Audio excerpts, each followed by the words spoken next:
எல்லாருக்கும் வணக்கம். நான் உங்கள் சாவித்திரி கோவிந்தராஜன். பாருங்கள், இன்றைக்கி நம்ம என்ன ரெசிபி பண்ண போகிறோம்னு பார்த்தீங்கன்னா ஒரு ஹோம் ரெமெடி தான் பண்ண போகிறோம். இது வந்து பார்த்திங்கன்னா வெந்தயம், கரிஞ்சீரகம், ஓமம் இந்த மூணும் வச்சு செய்யக்கூடிய ஒரு பொடிங்க.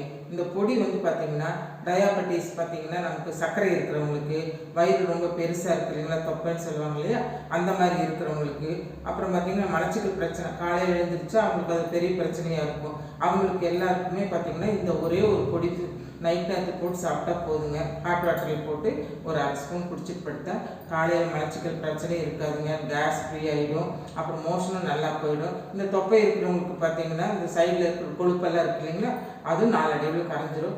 சர்க்கரையை கட்டுப்பாட்டு கொண்டு வந்துருங்க. வாங்க இது வந்து எப்படி செய்யறதுன்னு பார்க்கலாம். வாங்க இது எப்படி பண்ணலான்னு பார்க்கலாம். இதுக்கு நம்ம என்னென்ன இன்க்ரீடியன்ட்ஸ் சேர்த்துறோம் அப்படிங்கிறதையும் பார்க்கலாங்க. இதுக்கு வந்து பார்த்திங்கன்னா வெந்தயம் வந்து ஒரு 100 கிராம் எடுத்துருக்கிறேன். அப்புறம் பார்த்திங்கன்னா கரிஞ்சீரகம் இது வந்து பார்த்திங்கன்னா ஒரு 50 கிராம் எடுத்திருக்கேன். அப்புறம் ஓமம் ஒரு 50 கிராம் எடுத்திருக்கேன். இந்த மூணே 3 பொருள் தாங்க. இதை வந்து நம்ம நல்லா ட்ரை ரோஸ்ட் பண்ணிக்கணும். வாங்கலாங்க. வெந்தயம் வந்து கருகாமல் வறுக்கணும். ரொம்ப தீ வச்சு வறுத்தோம்னா சீக்கிரம் மேலெல்லாம் கருகிடும். நம்ம வந்து ஒரு மீடியம் ஃப்ளேமில் வச்சு தான் வறுக்கணும். இந்த மாதிரி ஒரே மாதிரி செவந்து வரணுங்க. இன்னும் கொஞ்சம் நேரம் வறுத்துட்டு நம்ம இது வேறு ஒரு பிளேட்டுக்கு மாற்றிக்கலாம்.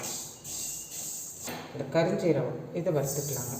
நல்ல வாசம் வர்ற வரைக்கும் வறுக்கணும். மீடியம் ஃப்ளேமில் வச்சுக்கணும். இப்போ இதையும் வேறு ஒரு பிளேட்டுக்கு மாற்றிட்டு, ஓமம் பற்றி உங்களுக்கு சொல்ல வேண்டியதே இல்லை. அப்போல்லாம் பார்த்திங்கன்னா வயிறு வந்து உப்புசமாக இருக்கும், ஏப்பமாக வரும், சரியாக டைஜஷன் ஆகிருக்காது, புளிச்ச ஏப்பம் வரும். அந்த மாதிரி டைம்லலாம் அந்த காலத்தில் என்ன பண்ணுவாங்க, போய் ஓமம் வாட்டர் வாங்கிட்டு வந்து குடி சரியாக போகும்னு சொல்லுவாங்க. அதுக்கு தகுந்த மாதிரி தாங்க இந்த ஓமம் பார்த்திங்கன்னா உங்களுக்கு நல்ல டைஜஷன் ஆகும். உங்களுக்கு அஜீரண கோளாறெல்லாம் ஏற்படாது, வாய் தொல்லையெல்லாம் வராது. அதுக்கு தான் வந்து நம்ம இந்த ஓமத்தை இதில் சேர்த்துக்கிறோம். ஓமம் நல்லா வறுபட்டுருச்சுங்க. இப்போ இந்த ஓமத்தை வேறு ஒரு பிளேட்டுக்கு மாற்றிக்கலாம். வறுத்த பொருள் எல்லாம் நல்லா ரூம் டெம்பரேச்சருக்கு வந்துருச்சு. இப்போ இதை வந்து நம்ம எல்லாம் ஒன்றா போட்டு மிக்சியில் நைஸாக அரைச்சிட்டு வந்துடலாம். மிக்சியில் நல்லா நைஸாக அரைச்சிட்டு வந்துட்டோங்க. வெந்தயம், கரிஞ்சீரகம், ஓமம் இந்த 3 சேர்த்து நம்ம வறுத்து பொடி பண்ணி வச்சுட்டு வந்துட்டோம். இதெல்லாம் நைட் நேரத்தில் பார்த்திங்கன்னா ஒரு அரை டம்ளர் நல்லா வார்ம் வாட்டரில் இது நல்லா ஒரு அரை ஸ்பூன் கலந்து குடிச்சிட்டோம்னா அதுக்கப்புறம் நம்ம வந்து எந்த வகையான உணவும் எடுத்துக்கக்கூடாது.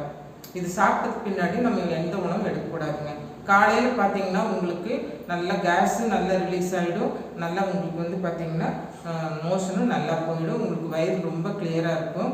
இதை வந்து ட்ரை பண்ணி பாருங்கள். நான் வந்து இது ஒரு 4-5 வருஷமாக இது நான் இந்த மாதிரி தான் பண்ணிகிட்ருக்குறோம். எங்களுக்கு எந்த வித பிரச்சனைகளும் வந்ததில்லை. நல்லா இருக்குது. நீங்களும் இதே மாதிரி ட்ரை பண்ணி பாருங்கள்.